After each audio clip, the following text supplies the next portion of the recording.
अरे भाई महाराष्ट्र में क्या खिला? अरे भाई महाराष्ट्र में क्या खिला? देखने वालों ने देख लो, महायुति की सरकार आई। बॉलीवुड का पुराना और सदाबहार गाना है, क्या से क्या हो गया बेवफा तेरे प्यार में। महाराष्ट्र चुनाव के नतीजों से ओवैसी ब्रदर्स और उनके सियासी सिपहसालार हक्के बक्के हैं, हैरान है तो उन्हें ये गाना जरूर याद आ रहा होगा। उन्हें समझ नहीं आ रहा कि मजलिस की रैलियों में जो भीड़ उमड़ती थी वो क्या थी। क्या उन्हें पैसों के जोर पर खींच कर लाया गया था? तेरा मेरा रिश्ता क्या वाला मजहबी नारा आखिर क्यों सियासी रंग नहीं दिखा पाया? एक रिश्ता है मेरा तुम्हारे साथ, ला इलाहा इल्लल्लाह, हिम्मत लगती है। महाराष्ट्र में इस बार दोनों भाइयों ने पूरी ताकत झोंक रखी थी और जबरदस्त उम्मीद पाले बैठे थे। सियासी मंचों से खुलकर दावा भी किया इस बार महाराष्ट्र में किंग मेकर AIMIM होगी।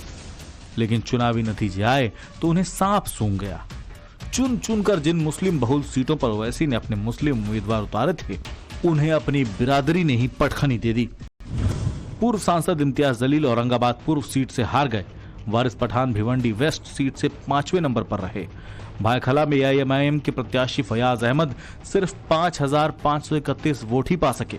कोरला से अस्मा शेख हारी, उन्हें 3,945 ही वोट मिले।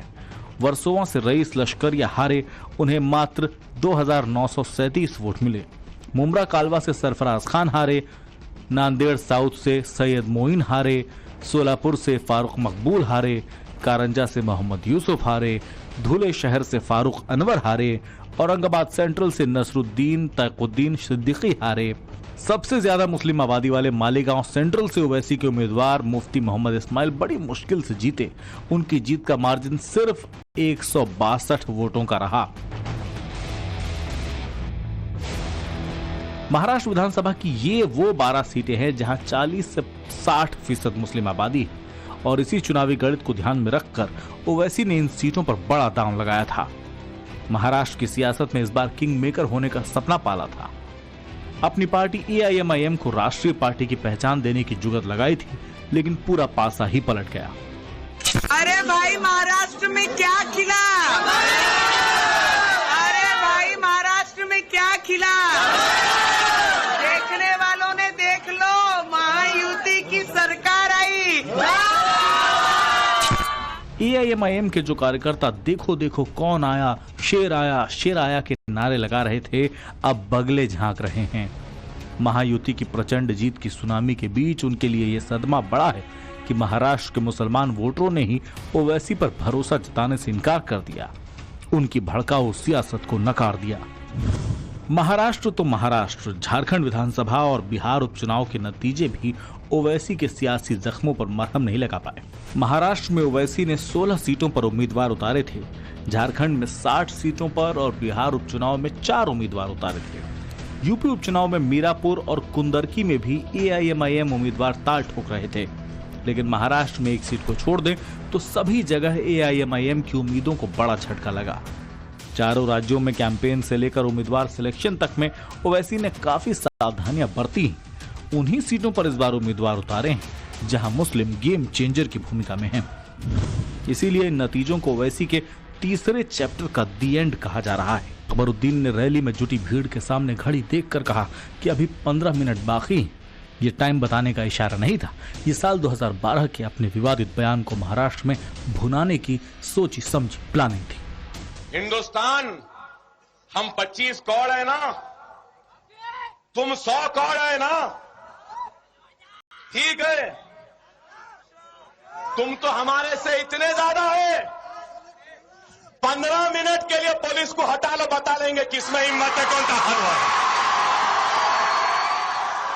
ओवैसी ब्रदर्स को पूरा यकीन था उनका ये उकसावा AIMIM उम्मीदवारों को जीत जरूर दिलाएगा। इसीलिए सीनियर ओवैसी ने भी 15 मिनट वाले डायलॉग को अलग अंदाज में दोहराया। 15 मिनट अभी बाकी है बोलकर अपने मुंह पर इस तरह उंगलियां रख ली जैसे बड़ी गुस्ताखी हो गई। लेकिन ये सीनियर ओवैसी की गुस्ताखी नहीं थी, ये मुस्लिम वोटों को पोलराइज करने का सबसे बड़ा दांव था। इसका जवाब नवनीत राणा ने दिया। 15 मिनट के हिसाब करने की धमकी देने वालों से निपटने के लिए 15 सेकंड ही काफी बताया। खाली भाईजान से मोहब्बत है, दूसरों से नहीं है जी। तो मैं नोटिस ले लिया। सुनो सुनो, अभी टाइम कितना है? हाँ, 15 मिनट है अभी। Very sorry, very sorry.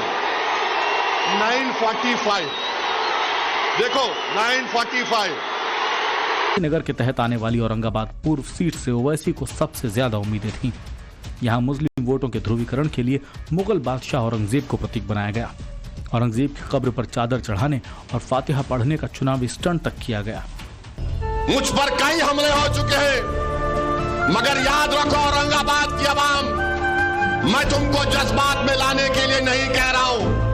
मेरी नीयत यही है कि जब मैं दुनिया से चले जाऊं, मेरा जिस्म तुम्हारी सरजमीन में अंदर चला जाए। बस मेरी एक ही ख्वाहिश है, मुझे औरंगाबाद से इतनी मोहब्बत है। संभाजीनगर, जिसका औरंगाबाद नाम महायुति की सरकार ने बदला था और इसे छत्रपति शिवाजी महाराज के बेटे और मराठा शासक संभाजी महाराज से जोड़ा था, जिनकी मुगल बादशाह औरंगजेब ने धोखे से हत्या करवा दी थी। ओवैसी यहां औरंगजेब के नाम पर दांव लगा रहे थे, उकसाऊ बयानबाजी कर रहे थे, जिस पर तब देवेंद्र फडणवीस ने पलटवार किया था। महाराष्ट्र में अचानक कुछ जिलों में औरंगजेब की औलादें पैदा हुई है, जो औरंगजेब का फोटो दिखाते हैं, औरंगजेब का स्टेटस रखते हैं, और इसके कारण एक दुर्भावना समाज में पैदा हो रही है और इसके कारण एक तनाव भी निर्माण हो रहा है। सवाल ये उठता है कि अचानक इतने औरंगजेब के औलादें कहां से पैदा हुई, इसके पीछे कौन है? अब महाराष्ट्र चुनाव के नतीजे बता रहे हैं, देवेंद्र फडणवीस ने जो कहा था वही सच साबित हुआ। जो वैसी महाराष्ट्र की राजनीति में गेम चेंजर बनने का ख्वाब देख रहे थे, अब उन्हें बिहार विधानसभा चुनाव का चैलेंज भी सिहरा रहा होगा, जो अगले साल जल्द होने। ओवैसी ने साल 2014 में जब अपनी पार्टी ऑल इंडिया मजलिस-ए-इत्तेहादुल मुस्लिमीन यानी AIMIM के कदम हैदराबाद से बाहर जमाने की प्लानिंग की थी, तो महाराष्ट्र में उन्हें पूरी संभावना दिखाई दी। 2014 में महाराष्ट्र विधानसभा चुनाव में ओवैसी ने 22 उम्मीदवार उतारे और 2 सीटें भायखला और औरंगाबाद सेंट्रल पर जीत हासिल की। वोट मिले 0.93%। उत्साहित होकर 2019 के महाराष्ट्र विधानसभा चुनाव में ओवैसी ने 44 सीटों पर दांव लगाया, लेकिन 2 सीटों पर ही जीत मिली, औरंगाबाद सेंट्रल और मालेगांव सेंट्रल। वोट फीसदी में मामूली गिरावट आई 0.91। 2024 के विधानसभा चुनाव में पूरा गणित लगाकर 16 उम्मीदवार उतारे, लेकिन किसी तरह सिर्फ 1 उम्मीदवार मालेगांव सेंट्रल सीट पर जीत पाया। पार्टी को मिला कुल वोट परसेंटेज भी गिरकर 0.85% पर आ गया। हिंदुस्तान के आज के वजीर आजम और गुजरात के कल के चाय वाले इस मुल्क को बांटो नहीं, इस मुल्क को कमजोर न करो। जाहिर है महाराष्ट्र चुनाव में AIMIM के वोट परसेंटेज में आई गिरावट ओवैसी और उनकी भड़काऊ सियासत के लिए खतरे की घंटी। सारे दांव पेच आजमा कर भी ओवैसी मुस्लिम वोटरों को ये भरोसा दिलाने में कामयाब नहीं दिख रहे कि मुस्लिम वोट बैंक के वो सबसे बड़े हितैषी, सबसे बड़े झंडा बरदार हैं। जिस तरह से इस बार महाराष्ट्र चुनाव में बड़े पैमाने पर निर्दलीय मुस्लिम उम्मीदवारों ने ताल ठोकी, उसने इस बात का पहले ही इशारा दे दिया था। ओवैसी और उनके सियासी सिपहसालारों को संभवतः तभी से इसका अंदाजा था। महाराष्ट्र में AIMIM के सबसे बड़े चेहरे इम्तियाज जलील और वारिस पठान ने सार्वजनिक तौर पर जिस तरह आंसू बहाए, अब उसकी वजह साफ तौर से समझ आ रही। इम्तियाज जलील ने अपनी रैली में आंसू बहाते हुए ये कहा कि वे भी इंसान हैं, मतदाताओं की नाराजगी उनसे हो सकती है, लेकिन इसी के साथ मां का जिक्र कर उन्होंने जिस तरह चुनावी मंच पर आंसू बहाए, उसने साफ इशारा दे दिया कि इस बार उन्हें सिंपैथी वोटों की कितनी दरकार है। मैं सियासत भी छोड़ दूंगा, मुझे नहीं चाहिए ये MP, कोई MLA मुझे बनना नहीं है। मैं उसके पैर पकड़कर बस यही दुआ कर रहा था, मैं सिर्फ यही दुआ कर रहा था कि अल्लाह मैं सब कुछ छोड़ दूंगा। शायद मेरा लास्ट इलेक्शन हो 5 साल बाद मैं रहूं ना रहूं मुझे पता नहीं है। इसी तरह नफरती बयानबाजी करने वाले AIMIM नेता वारिस पठान का एक वीडियो वोटिंग से ठीक पहले महाराष्ट्र में वायरल हुआ, जिसमें वो रोते हुए नजर आ रहे थे। वारिस पठान महाराष्ट्र की भिवंडी सीट से उम्मीदवार थे। उन्हें महाराष्ट्र में ओवैसी का राइट हैंड कहा जाता है। वारिस पठान इस वीडियो में इमोशनल कार्ड खेलते नजर आए।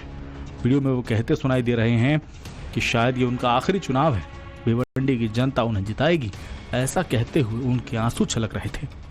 शायद मेरा लास्ट इलेक्शन हो 5 साल बाद मैं रहूं ना रहूं मुझे पता नहीं है। मेरा कसूर है बेटा, कसूर है मेरा कि मैं लड़ रहा हूं सबके लिए। मेरा यही गुनाह है ना। और मेरे को आवाज उठाता हूं रोज सबके लिए, तो क्यों रोकते हो आप? मेरी रैली को कैंसिल करते हो आप? वारिस भाई हिम्मत मत मारो, हम लोग आपके साथ हैं। परेशान करे प्रशासन से परेशानी। सारे पॉलिटिकल नेता मेरे पीछे लग गए हाथ धो के इसको रोको। तुम रोकना चाहते हो रोक लो, अल्लाह ने मुझे लाया, अल्लाह नहीं रोकेगा, अल्लाह जिताएगा इंशाअल्लाह। भिवंडी की आवाम जिताएगी मुझे। वारिस पठान और इम्तियाज जलील के आंसू बता रहे हैं कि उन्हें अपनी हार का अंदाजा पहले ही हो चुका था। उन्हें इल्म हो चुका था कि महाराष्ट्र में ओवैसी की सियासी राजनीति को बड़ा झटका लगने वाला है। वो समझ चुके थे कि इस बार भड़काने और उकसाने का दांव भी महाराष्ट्र में नहीं चलने वाला, और मुस्लिम वोटरों का बड़ा तबका इसकी हकीकत समझ रहा है।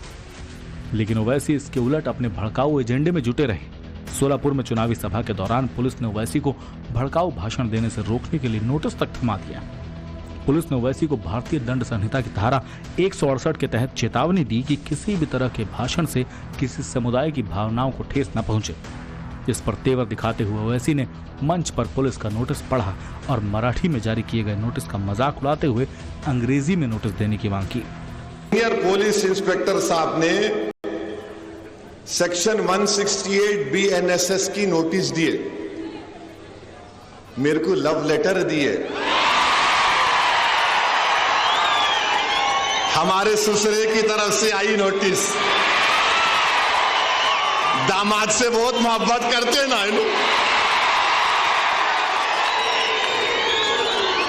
और हम इनके भाईजान हैं। ससुरे भी उन्होंने, हम उनके भाईजान भी हैं। रही सही कसर पीएम मोदी और योगी के चुनावी नारों ने पूरी कर दी।